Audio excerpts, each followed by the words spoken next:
Fall out season 1 में अब तक हम यहाँ कूपर हावर्ड को देखते हैं जो कि एक मूवी की शूटिंग कर रहे हैं एंड यहीं पर हम उनके पत्नी और बेटी को भी देखते हैं और यहाँ हम ये देखते हैं कि घाउल एक सीरम या फिर दवाई जैसा कुछ ले रहा है एंड मेरे हिसाब से शायद जिंदा रहने के लिए घाउल को ये दवाई टाइम टू टाइम लेनी पड़ती है। अब वहीं दूसरी तरफ हम देखते हैं मैक्सिमस को जो कि अभी भी फिली शहर में है और अपने सूट को ठीक करने की कोशिश कर रहा है। इसके बाद हेडक्वार्टर से एक दूसरे स्क्वायर को भेजा जाता है और ये वही कमीना था जो कि मैक्सिमस को पहले बुली किया करता था।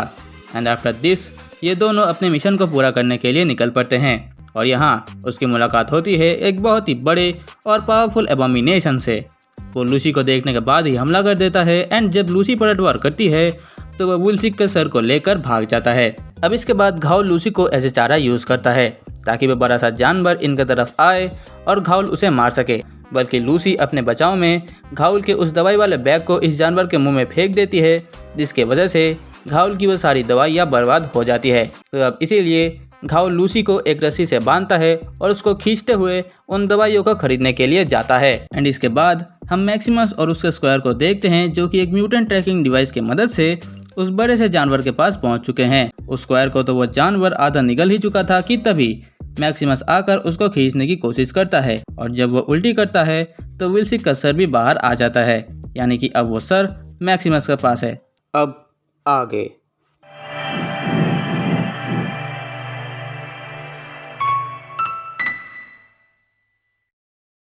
तो इस एपिसोड की कहानी वहीं से शुरू होती है जहां से पिछली बार खत्म हुई थी, यानी कि अब घाउल और लूसी उस दवाई को ढूंढ रहे हैं जिसके मदद से घाउल जिंदा रह सकता है और इस दवाई का नाम है वाइल्स। अब इसे ढूंढते ढूंढते ये लोग वेस्ट साइड क्लिनिक के पास पहुंचते हैं जहां हम घाउल की तरह ही एक और म्यूटेंट को देख सकते हैं और हम ये भी जानते हैं कि वाइल्स के बिना ये म्यूटेंट्स पूरे तरीके से जानवर बन जाएंगे। अब इस क्लिनिक में घाउल को वाइल्स तो नहीं मिले पर उस दूसरे म्यूटेंट का मांस घाउल के लिए प्रॉफिटेबल साबित हुआ और जब लूसी वहां से भागने की कोशिश करती है तो छीना झपटी में वो घाउल के एक उंगली को अपने मुंह से ही उखाड़ कर फेंक देती है और बदले में घाउल भी लूसी की उंगली को काट देता है। अब इसके बाद ये लोग चलते चलते एक सुपरमार्केट में पहुंचते हैं जहां घाउल लूसी का सौदा करता है, यानी कि लड़की लो और बदले में मुझे वाइल्स दो। अब जैसे ही लूसी अंदर जाती है तो उसकी मुलाकात होती है एक रोबोट से।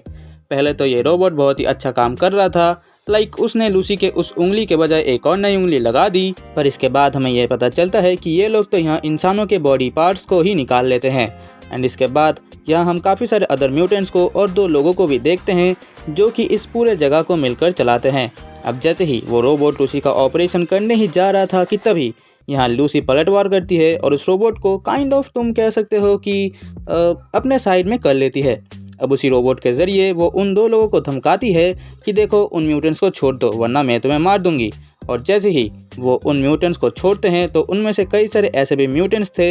जो कि अपना आपा खो चुके थे और वो तुरंत ही इन पर अटैक कर देते हैं। इस लड़ाई में वो 2 लोग और सारे डेंजरस म्यूटेंट्स मर जाते हैं एक्सेप्ट दी वन जिनका नाम था मार्था। लूसी मार्था को बहुत समझाने की कोशिश करती है पर उसका कोई भी फ़ायदा नहीं होता, इसीलिए लूसी को मजबूरन मार्था को मारना पड़ता है।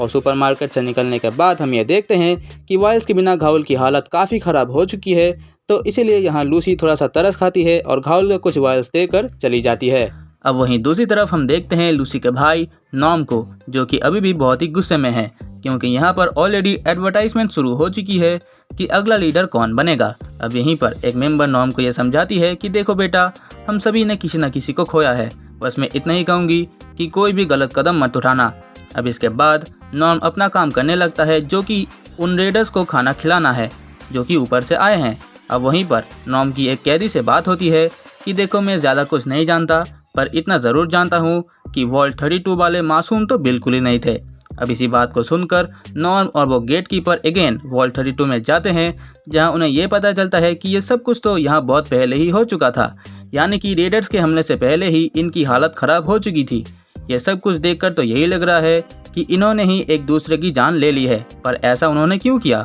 क्या उनके पास पर्याप्त खाना नहीं था या फिर कोई और ही मैटर था? और जब ये लोग और भी इन्वेस्टिगेट करते हैं तो इन्हें ये पता चलता है कि वॉल का गेट ऊपर से ही खोला गया था और ये तो इम्पॉसिबल है क्योंकि गेट खोलने के लिए पिपर की ज़रूरत पड़ती है जो कि सिर्फ और सिर्फ वर्ल्ड वालों के पास ही होता है और जब नॉर्म कंप्यूटर को चेक करता है तो उसे ये पता चलता है कि गेट खोला गया था उनके माँ के पिप-बॉय की मदद से।